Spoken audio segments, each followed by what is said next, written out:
Hey guys, it's so nice to be back. Last week I have shared with you how to make a cowl pattern. Now this week I'm going to be showing you how to put it all together and come up with this end result of this beautiful top. Okay, let's get started. Okay, I have spread my fabric flat. This is one of the salvages, and this is where a slight stretch is there to my fabric. So this is the non-stretchy side. Now I'm going to fold this a little bit like that, and then place my front pattern. This is not the, I need it slightly wider, so I take a little bit more. So I'm going to place my pattern. This is the back and I'm going to keep it away. This is the front, and I'm going to take about 2-3 inches extra because sometimes you always, it's better that you have a little bit extra, because once you've cut it and then you don't have the pressure of wasting your fabric. I have left about 3 inches at the bottom, and I'm going to leave about 2 inches more at the top and then cut this fabric.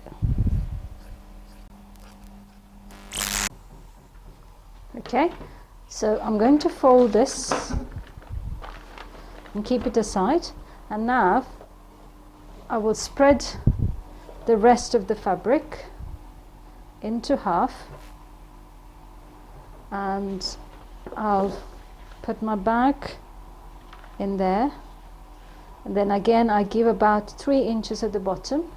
I don't need any extra at the top because I'm going to use a facing, so I'll just take about 1/2 inch more, and then I get this fabric there. So that's my back. Instead of wasting the fabric, I'm just going to, because this for some reason isn't across, so I'm going to use it this way, leave about 3 inches at the bottom, and then I will mark and cut my back panel.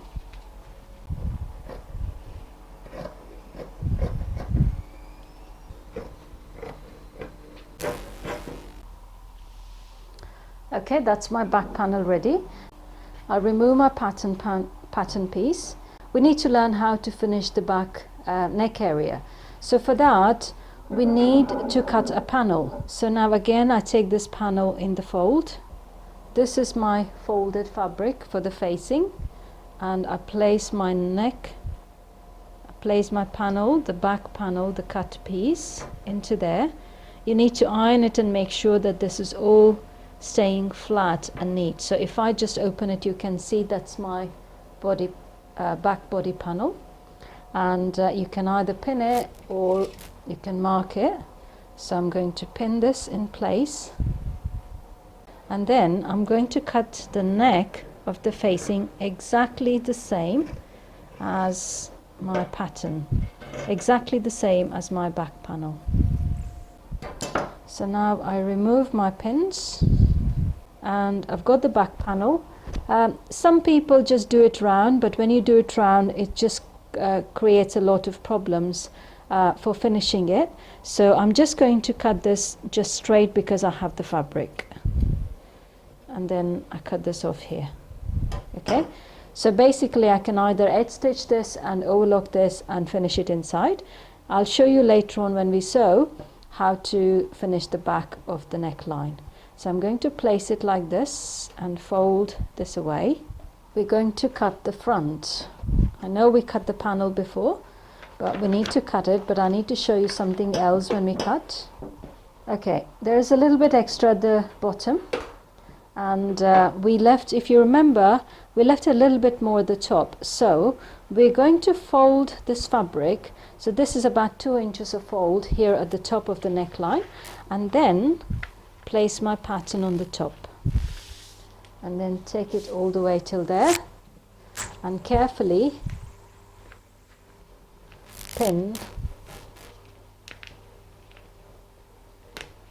on the fold. I just go and cut all the way till there and leave, and just extend the front, because the bottom layer we're going to see what we're going to do later on.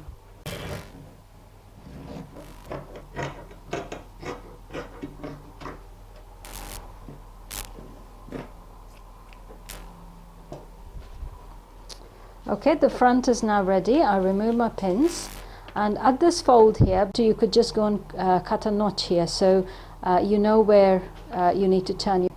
So let me just do that. So I'll just cut a notch so I won't miss it where the folding point is, and I'll put my pattern aside. I'm folding my fabric into half, and again this is the stretchy side and this is the salvage side, and place my sleeve on the fold. This is the fold, so I'll see if that is going to be enough. It's probably just enough. I will first cut an outline, a little bit extra than I need. So now I fold it properly. This has got the crinkly effect, so it will never be 100% straight, but if you're working with a straight jersey fabric then it should be easy. But as long as I have my fold neatly kind of positioned, then I should be okay. So I'm going to place my sleeve like this, pin it in a few places.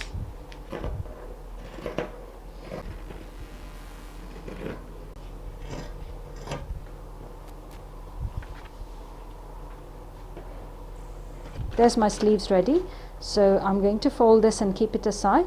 So we now start the sewing. Okay, before we go ahead and sew, let me just show you. This is the facing that I cut off, so you can understand the back looks fine, but when you spread your front, I don't know what shape is this, so you might get confused. Don't worry, you're doing right.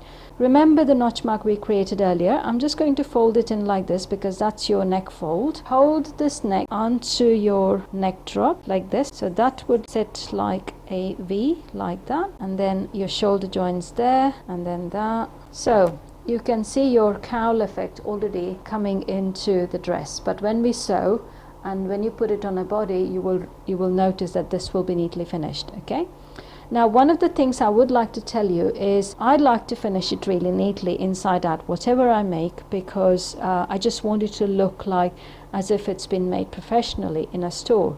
So I have made my facing quite big, but what I didn't realize, and I made a mistake, was it should have been a little bit longer.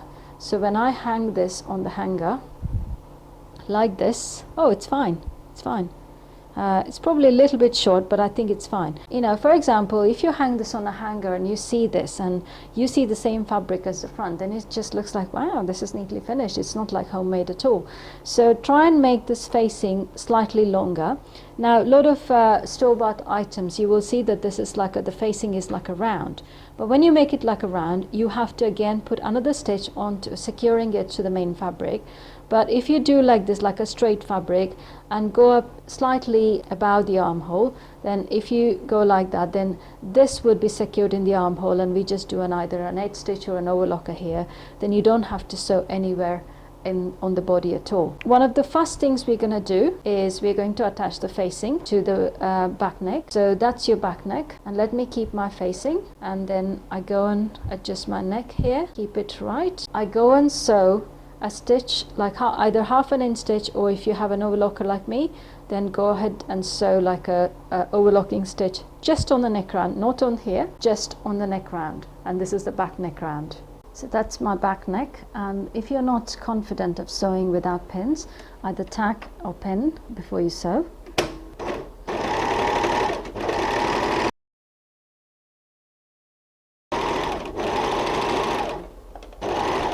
At the same time, I'm also sewing the bottom of my facing just with an overlocking stitch.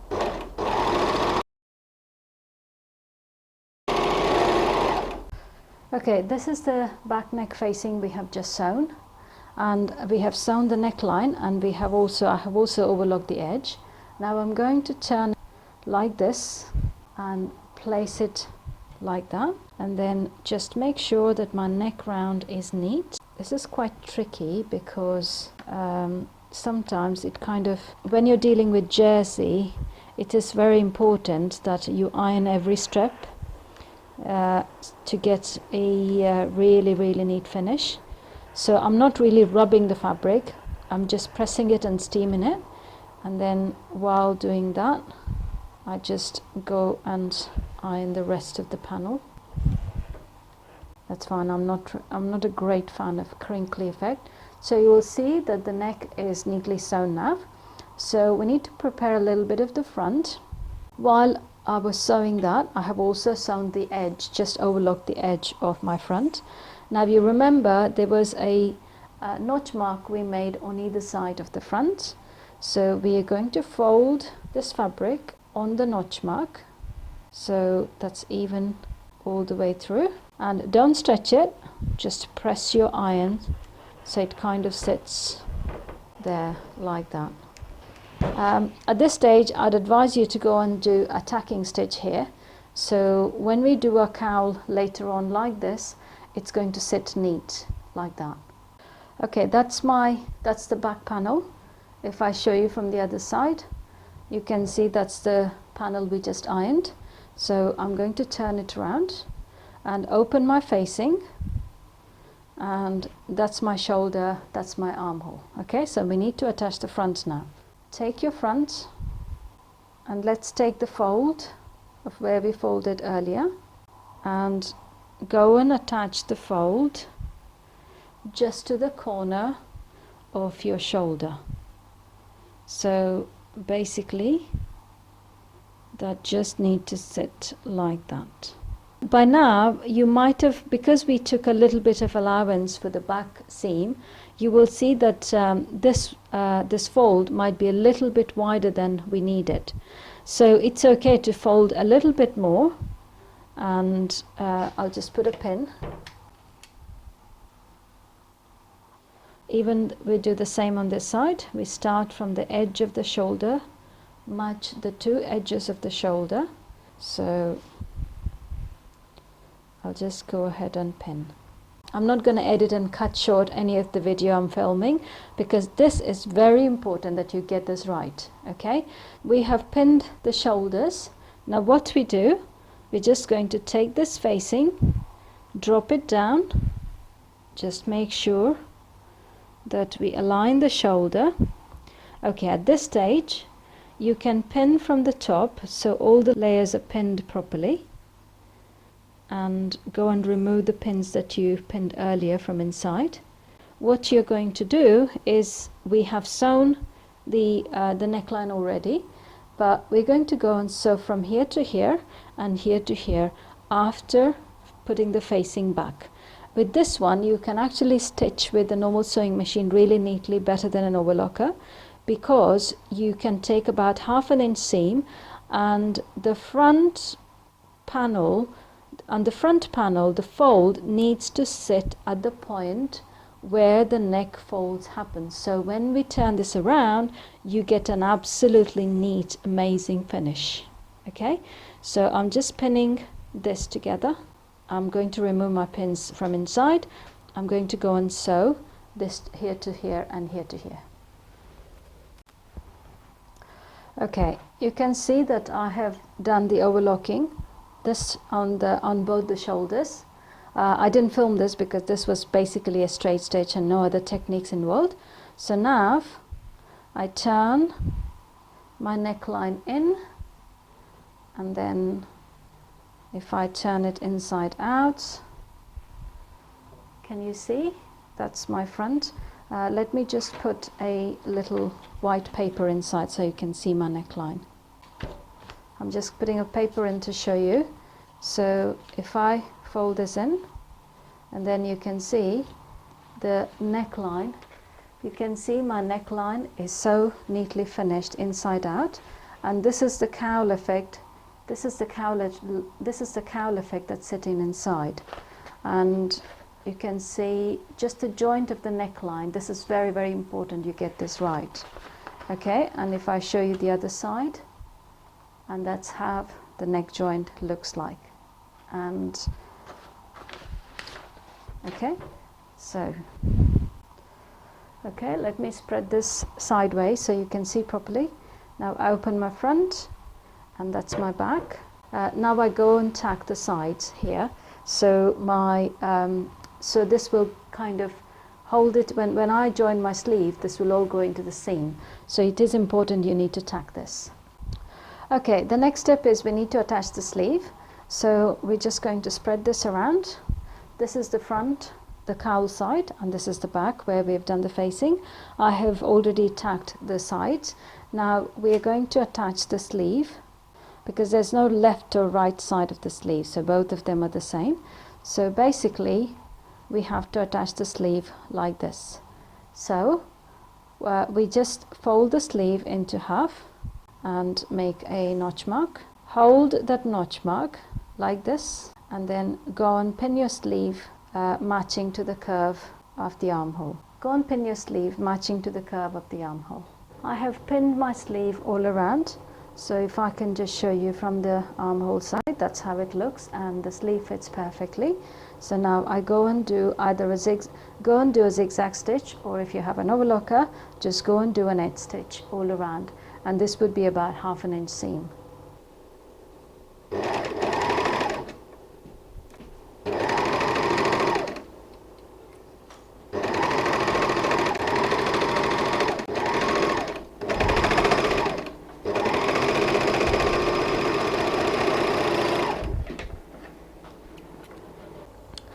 Okay, I have attached my sleeve, which I'm going to show in a minute, and this is the edge of the sleeve, and I have done the edge overlocking.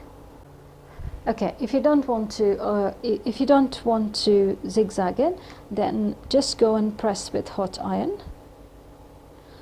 So we do this for both the sleeves, and we can literally just simply go and hem this edge here, so we get a neat finish. Okay, so basically once we're done, we are just going to fold this in like that and match the edges, and then go and sew a stitch. This would be your inseam and the side seam, all of them together. Okay, that is your back, and that's the back facing, and I have attached both the sleeves. Now what we're going to do is just match your side seams. In the beginning I left a little bit more at the bottom hem, so there is a little bit more in the front, a little bit less at the back, but it doesn't matter. I'm going to trim the bottom hem later on. Just try and match your armhole here, and what's more important more than your armhole is the beginning of your sleeve, because if you've done it right, then they should match perfectly. But as long as your beginning of your sleeve match perfectly, if your armhole is a little bit up and down, it really doesn't matter. So we go and sew a stitch all the way from here and all the way to the side seam. You can either pin and sew, or you can just zigzag it and just hold and sew as well. You can either pin it or tack it while you sew. Okay, I have done my side seam, I have done my inseam and side seam all the way around the side of the top. I just wanted to show you how to do the sleeve, because we normally, I showed you earlier, we were going to fold it in and then do it, but I decided not to do it. So basically what you do, take the sleeve, fold the whole lot into like this, and then sew a stitch. Just make sure that the fold here are identical on both the sides. Okay, so when you do this, this is the extra overlock allowance. So let me do this, do it like this, and open it. See, when I open it, then you have the edge neatly finished, and also this is sticking to the sides. The edge is already secured in the side seam, which won't open up. So which means when you open your sleeve like this, you don't see the stitching from underneath. So that's a really nice way of finishing it. So let me go ahead and open the whole top and show you. Okay, there's the whole top, and I have done the side seam all the way around on both the sides. So I'm going to do it, I'm going to take it inside out. So now we need to work on the bottom, because now we can see this cowl effect is kind of sitting almost till the bust line and almost till the waistline, but as it comes to the waist, it kind of becomes really less. Okay, so I just need to work on the bottom hem, and my top is done. So I'm going to fold my top into half like this. Usually cowl neck, the front will droop down more than the back, so it would be advisable that you kind of make the front shorter and the back longer. That way, even if it droops down, it will still be the right length. Okay, so I'm going to take about 3 inches from the front and then kind of make a little round sort of hem. So let me go ahead and do that. So if I show you, it's not such a dramatic droop like the last time I did, but still when my you will see it when I'm wearing this. So when I do that, the hem, even though I cut it short in the front, it will droop down and sit as a straight hem. Okay, so the only thing left now is to go and do the hem. What I'm going to do, I'm just going to fold like this, and I'm just going to iron all around, fold it in about inch and a half, iron it out, and either do you can either do a zigzag stitch, or edge, if you have an overlocker, just edge stitch the overlocker and just go and hem your fabric, because this is a printed fabric, you really don't see any hemming at all, and it actually gives you quite a good finish. So that's what I'm going to do.